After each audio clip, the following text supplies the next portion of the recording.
2021ஆம் ஆண்டில் கொலரடா பல்பொருள் அங்காடியில் துப்பாக்கி சூட்டை நடத்தி 10 பேரை கொன்ற மனநலம் பாதிக்கப்பட்ட ஒருவருக்கு நீதிமன்றத்தில் ஆயுள் தண்டனை விதிக்கப்பட்டது.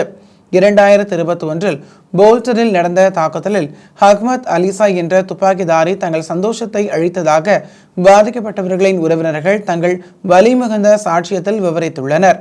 துப்பாக்கி சூட்டில் தனது சகோதரனை இழந்த நிக்லோனா இதை செய்த இந்த நபர் அவரின் வாழ்நாள் முழுவதும் அந்த துன்பத்தை அனுபவிக்க வேண்டும் என நாங்கள் நம்புவதாகவும் நீ ஒரு கொழை என கூறினார்.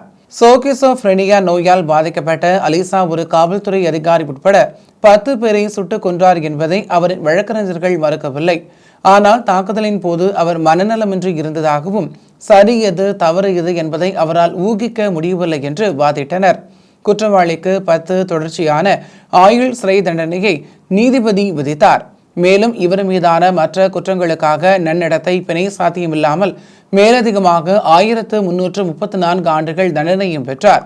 2021 மார்ச் மாதம் வணிக வளாக வாகன தரிப்பிடத்தில் துப்பாக்கி சூட்டை நடத்தி 10 உயிர்களை பலியெடுத்த அலிசா காவல்துறை அதிகாரியின் துப்பாக்கி சூட்டை அடுத்து சரணடைந்தார்.